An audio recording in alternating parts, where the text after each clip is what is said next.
My name is Madison Clark, and I'm 28 years old with a master's degree and a stable career, but my family still made me sit at the kids' table with my 8-year-old cousin.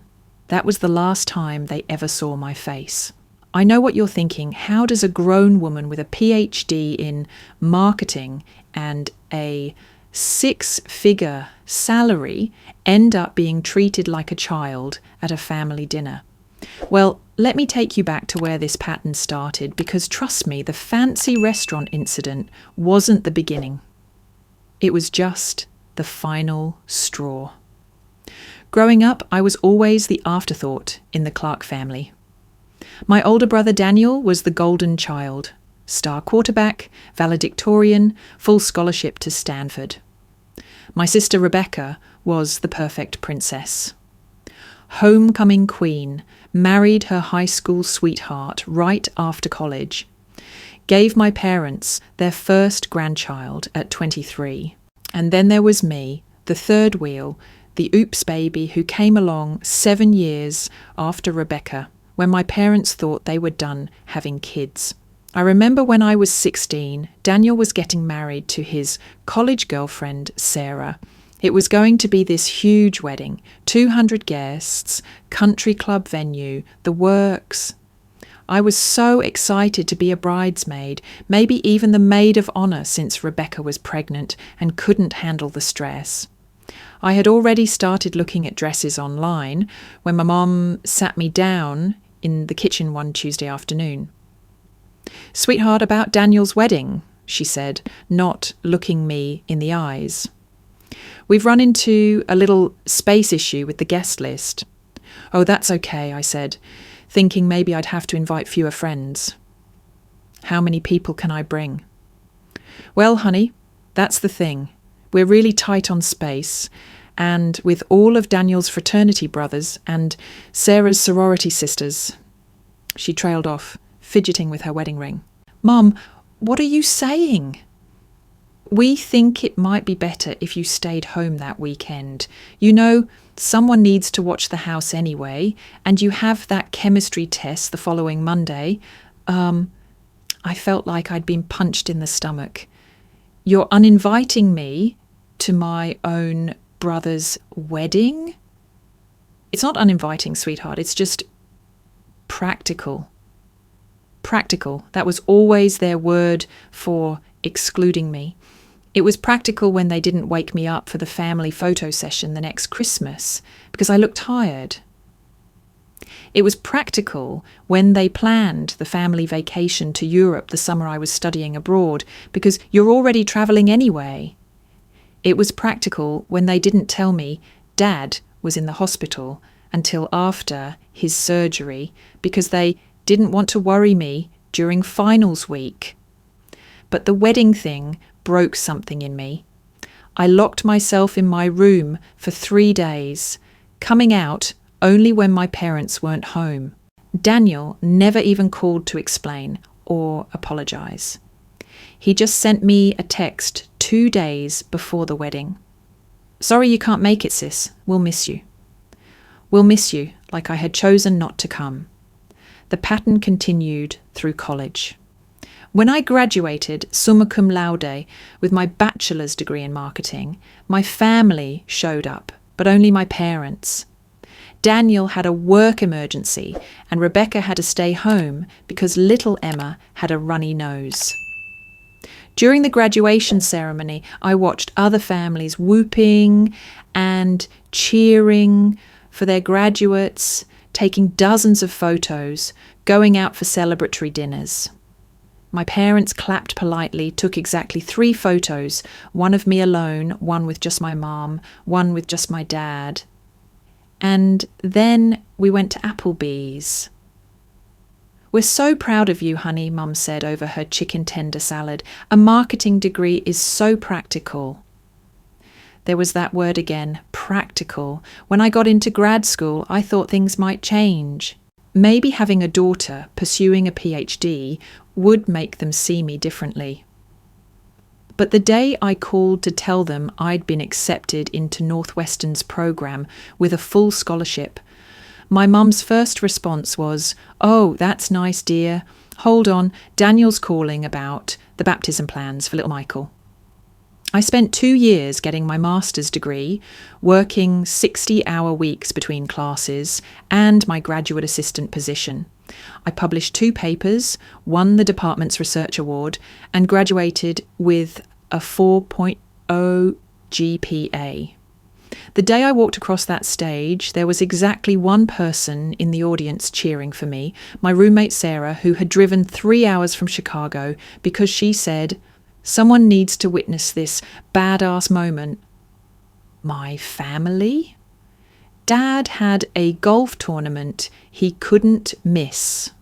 Mum was helping Rebecca redecorate the nursery for baby number 2, and Daniel was swamped at work. They sent a card, a generic congratulations graduate card from CVS with a $50 gift card to Target inside. That's when it really hit me. I had spent 26 years of my life trying to prove I was worthy of their attention, their pride, their love. I had gotten perfect grades, stayed out of trouble, never asked for money, never caused drama. I had become successful by any objective measure. And I was still invisible to them, but I kept trying. Because that's what you do when you're raised to believe that family is everything, right? You keep showing up, keep hoping, keep telling yourself that maybe this time will be different. Fast forward to 2 months ago. I had just gotten promoted to senior marketing director at my firm, the youngest person in company history to reach that level.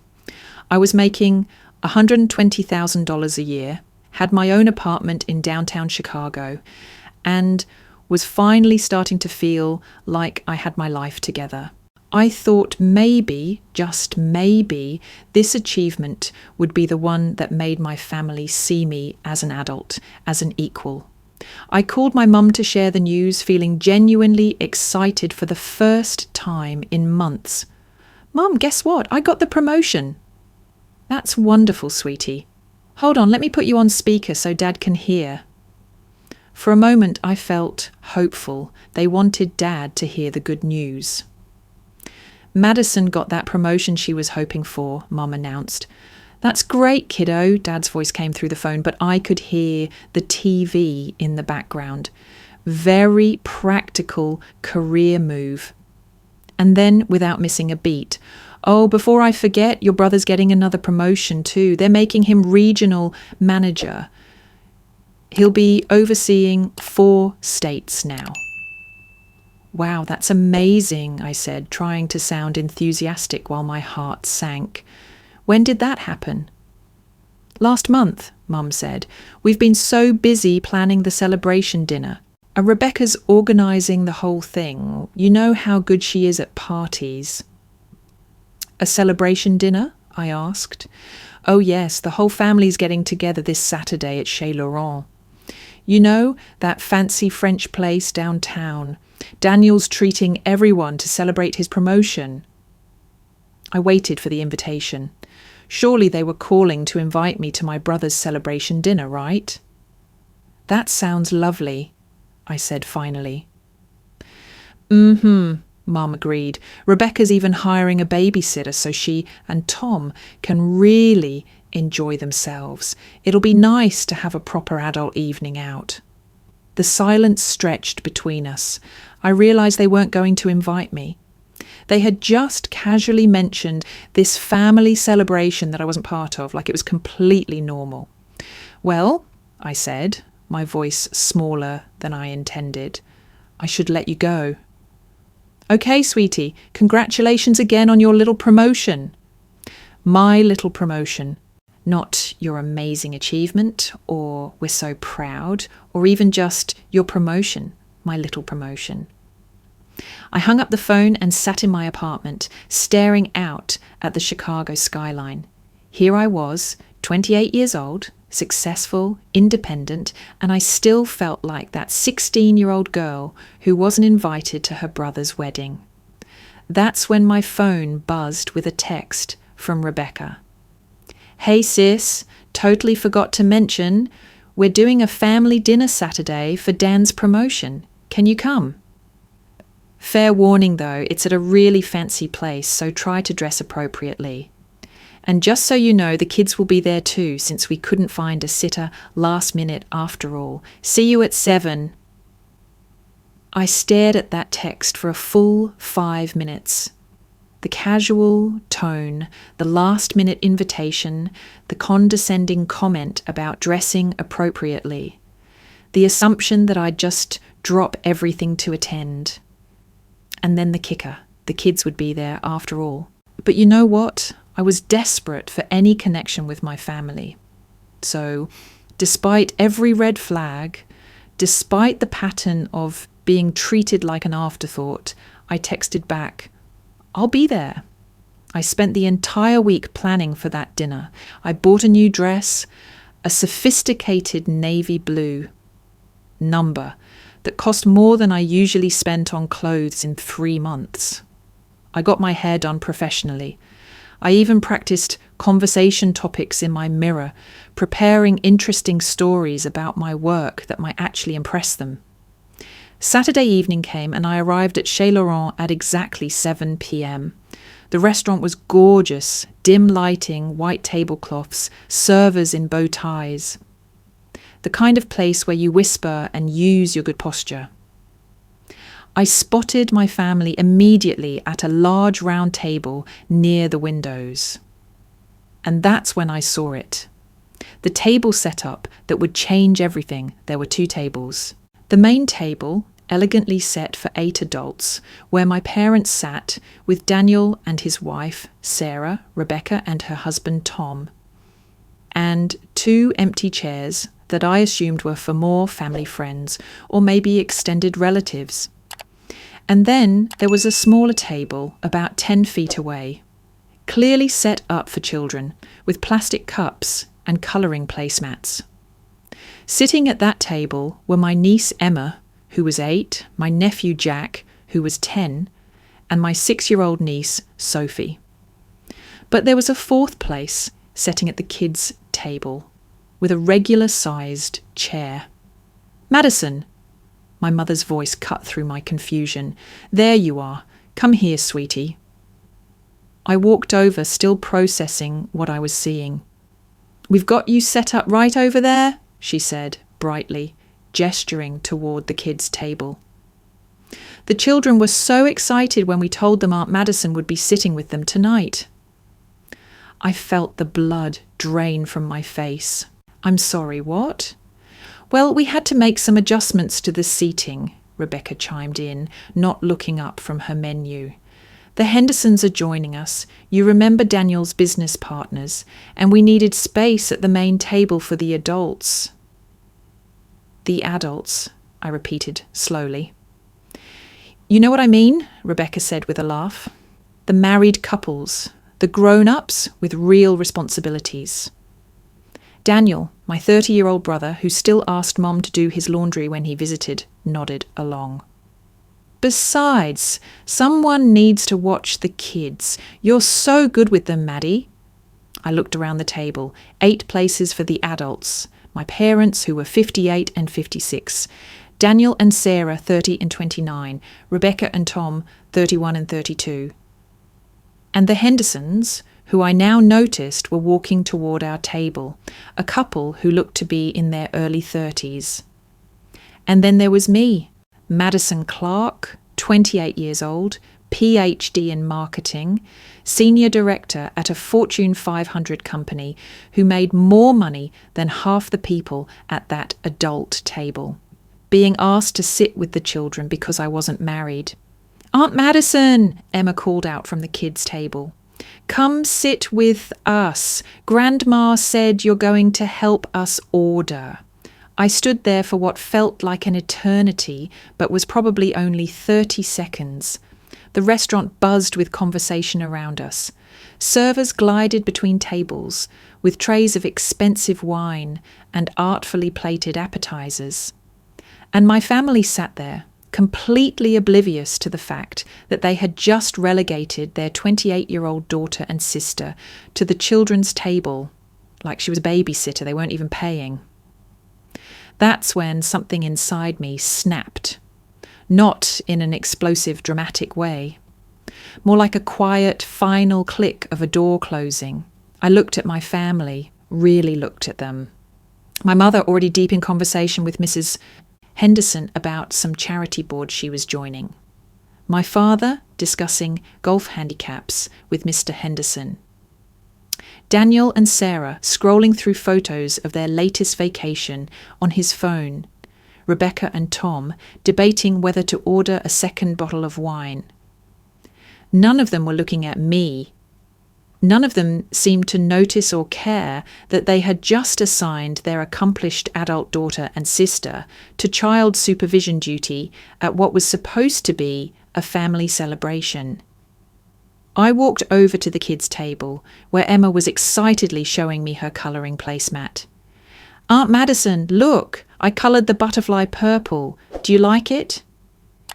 "It's beautiful, sweetheart," I said, and I meant it. Emma's enthusiasm was the only genuine joy I'd felt since walking into this restaurant.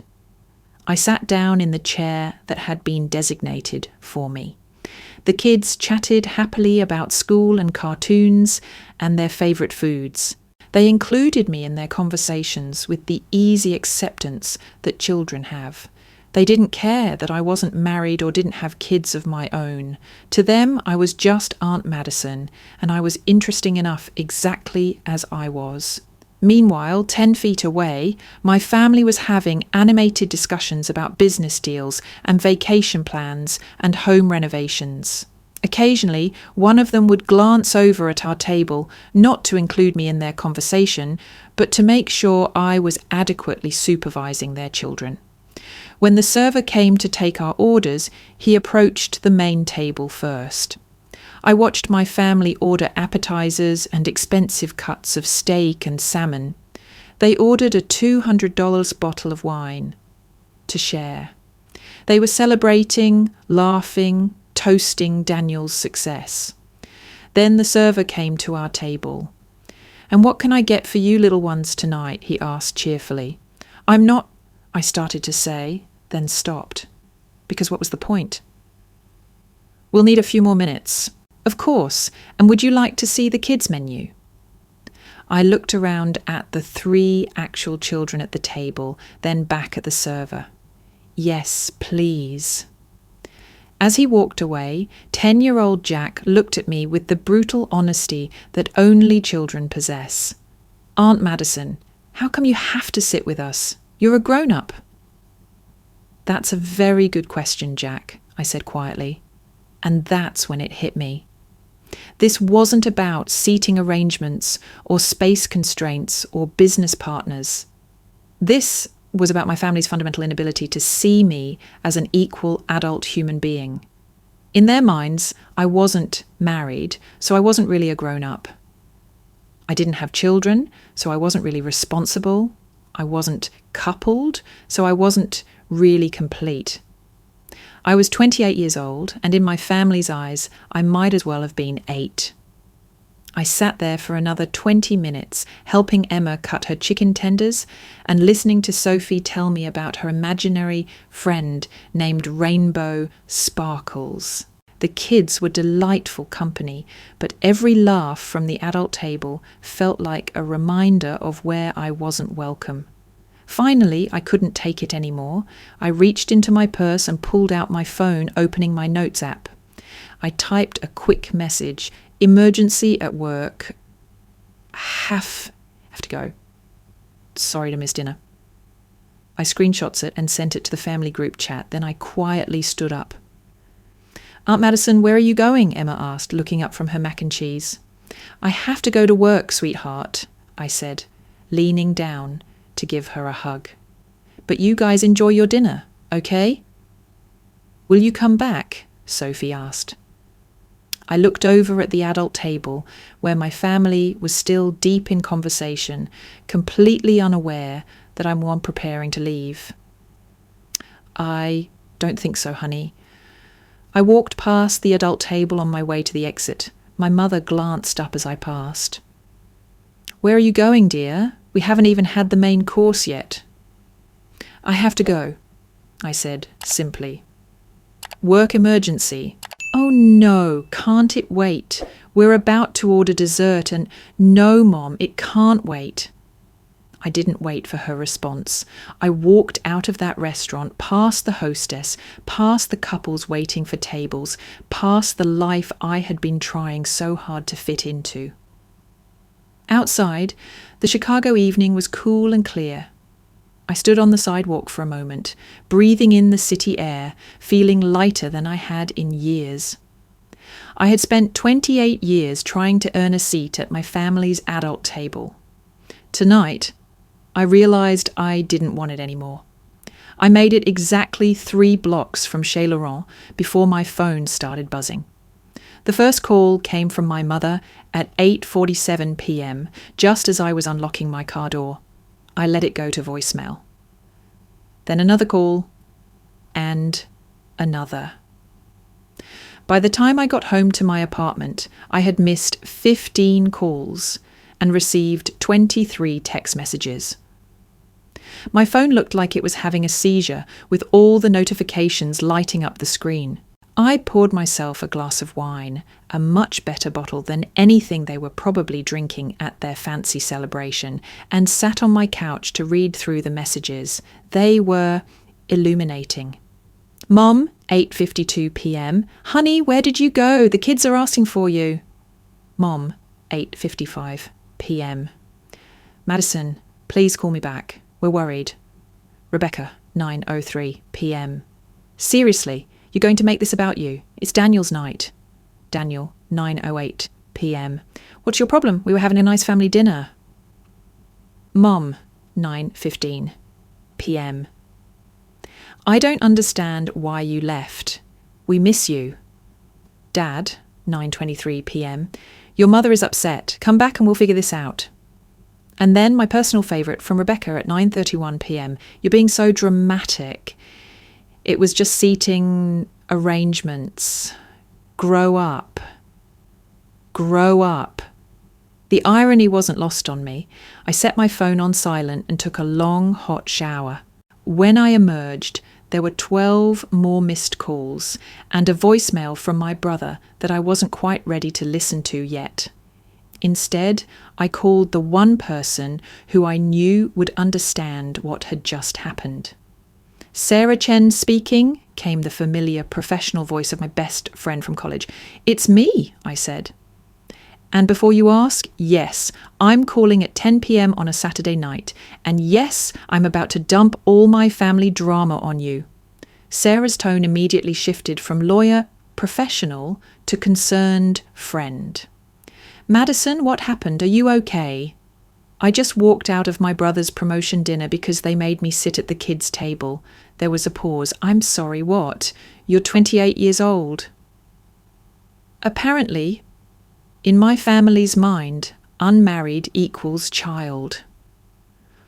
Oh, honey, Sarah said, and I could hear her moving around, probably settling in for a long conversation. Tell me everything. So I did. I told her about the seating arrangement, about being expected to babysit during what was supposed to be a family celebration, about the casual way they had excluded me from the adult conversation. Sarah listened without interrupting, making small sounds of understanding and disbelief at all the right moments. Madison, she said when I finished, I need you to hear me on this. What they did tonight wasn't just rude, it was emotionally abusive. Don't you think that's a little strong? I asked, even though part of me had been thinking the same thing. No, I don't. I've been watching this pattern for the 6 years I've known you. This isn't about seating arrangements or space constraints. This is about systematic exclusion and diminishment. In legal terms, we'd call this emotional neglect. Sarah had always been the blunt one in our friendship, but tonight her words hit differently, maybe because I was finally ready to hear them. You know what the crazy part is? I said. I spent the whole week planning for tonight. I bought a new dress, got my hair done, practiced conversation topics. I was so excited to share my promotion with them, to finally have something they might be proud of. And did they even acknowledge your promotion tonight? I thought back through the evening. No, not once. The entire dinner was about Daniel's success. I don't think anyone even remembered that I got promoted too. Of course they didn't, Sarah said gently, because in their narrative, your achievements don't count. You're not playing the game by their rules. You're not married. You don't have kids. So your professional success doesn't register as real success to them. My phone buzzed with another call. Mom again. I declined it. They're calling non-stop, I told Sarah. Good, let them panic. Maybe for the first time in your life, they're realising that their actions have consequences. But what if... No, Sarah interrupted. No what ifs. You don't owe them an explanation for having basic self-respect. You don't owe them your presence while they treat you like a second-class family member. We talked for another hour. Sarah shared stories from her own family. She was the successful lawyer daughter who had disappointed her traditional Chinese parents by not getting married and producing grandchildren by age 25. She understood the specific pain of being judged by relationship status rather than personal achievements. The thing is, she said as we were wrapping up the call, you can't change them. You can only change how you respond to them. And tonight, for the first time, you responded like someone who values herself. After we hung up, I made myself some chamomile tea and sat on my balcony looking out at the city lights. My phone continued to buzz periodically, but I ignored it. For the first time in months, maybe years, I felt peaceful, like I had finally stopped trying to squeeze myself into a shape that would never fit. I went to bed that night and slept better than I had in weeks. Sunday morning brought a new wave of family communication, but the tone had shifted. Where Saturday night's messages had been concerned and confused, Sundays were demanding and guilt-laden. Rebecca, 9:15 a.m. Mum cried herself to sleep last night. I hope you're happy. Daniel, 9:43 a.m. You really hurt Mum and Dad. Whatever your problem is, you need to fix it. Dad, 10:22 a.m. We raised you better than this. Family doesn't abandon family. And then the pièce de résistance from my mother at 11:07 a.m. I don't understand what we did wrong. We've always included you in everything. You're just being too sensitive. I stared at that last message for a long time. Always included me in everything. That was such a fundamental misunderstanding of reality that I almost laughed. Almost. Instead, I decided to do something I'd never done before. I looked at our family interactions with the clinical eye I used in my marketing work. I pulled out my laptop and started documenting. I went through my phone, my social media, my emails, and created a timeline of family events over the past 5 years. What I found was sobering. Daniel's wedding, not invited due to space constraints. Rebecca's baby shower, invited last minute to help set up and clean. Christmas 2019, asked to take photos so everyone else could be in them. Dad's 55th birthday, told about the surprise party the day before, asked to bring dessert. Family vacation to Colorado, not told about the trip until they posted photos from the ski lodge. Rebecca's second baby shower, asked to babysit Emma during the party. Thanksgiving 2020. Told the dinner was cancelled due to COVID, later saw Instagram photos of the family meal I wasn't invited to. Daniel's 30th birthday. Invited to the family lunch, which turned out to be just brunch at Denny's, while the real party happened that evening. The pattern was undeniable. I was included only when they needed something from me: a photographer, a babysitter, a helper. When it came to actual celebration and family bonding, I was either forgotten or actively excluded. But here's what really broke my heart. I had been so desperate for any inclusion that I had convinced myself these crumbs were enough. I had told myself that being asked to bring dessert meant they valued my contribution, that being asked to take photos meant they trusted me with important memories. I had reframed every slight as evidence that they cared about me. As I sat there looking at 5 years of documented emotional neglect, my phone rang. "Sarah." "How are you holding up?" she asked. "I made a timeline," I said, "of family events. It's bad, Sarah." "Tell me." So I walked her through my findings. She listened in increasingly stunned silence. "Madison," she said finally, "this isn't just neglect. This is deliberate marginalisation. They're not forgetting to include you. They're actively choosing not to include you unless they need something from you." "But why?" I asked, even though part of me already knew the answer. "Because you threaten their narrative," Sarah said. "You're successful, independent, happy without conforming to their traditional expectations. Your very existence challenges their belief that marriage and children are the only paths to fulfillment, so they diminish you to protect their worldview." That afternoon, I did something else I'd never done before. I went through my Instagram and Facebook, looking at 5 years of family photos. And you know what I found? I was barely in any of them. There were hundreds of photos of family gatherings, holidays, celebrations.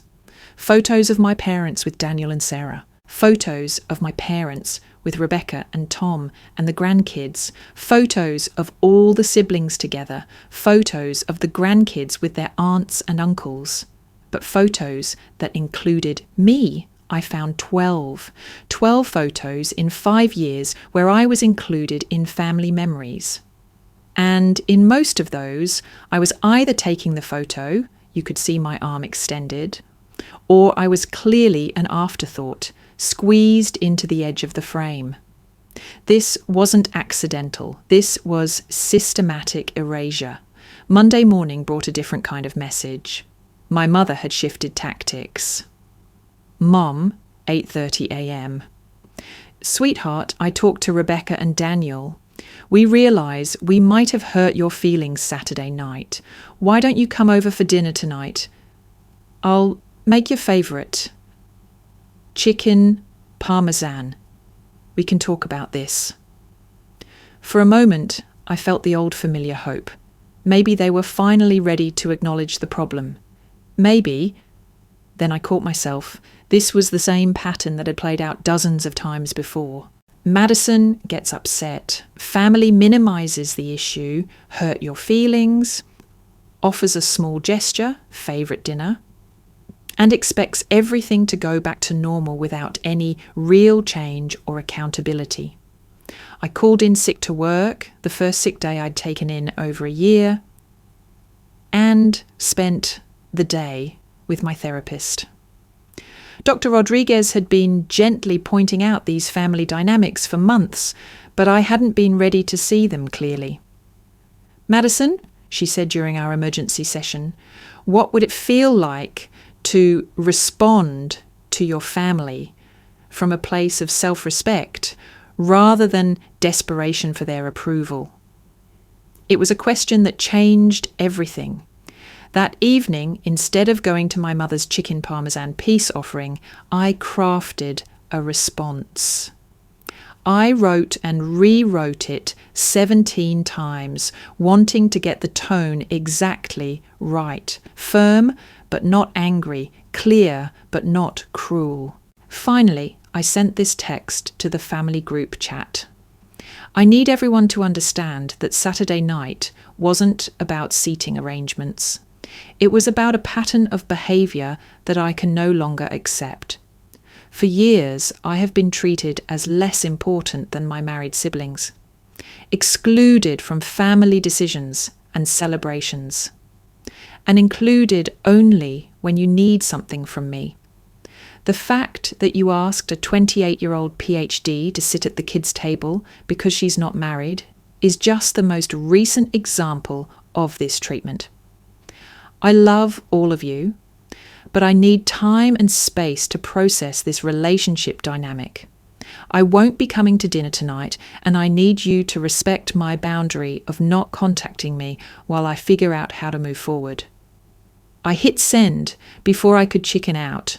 The response was immediate and explosive. Rebecca, 6:47 p.m. Are you kidding me right now? You're seriously going to blow up the family over where you sat at dinner? Daniel, 6:52 p.m. This is ridiculous, Madison. You're acting like a spoiled brat. Dad, 7:03 p.m. I don't know what's gotten into you, but this attitude needs to stop. We are your family. Mom, 7:15 p.m. I don't understand. We love you so much. Please don't do this to us. And then the message that told me everything I needed to know about how they really saw me. From Rebecca at 7:23 p.m. Fine, be dramatic, but don't come crawling back when you realise how good you had it. Some people would be grateful to have a family that includes them at all. Includes them at all, as if my presence at family events was charity they were extending to me, rather than my right as a daughter and sister. I turned off my phone and poured myself another glass of wine. For the first time in my adult life, I had set a boundary with my family, and for the first time in my adult life, I was going to stick to it. The next 3 months were the hardest and most liberating of my life. I blocked my family's phone numbers and took a break from social media.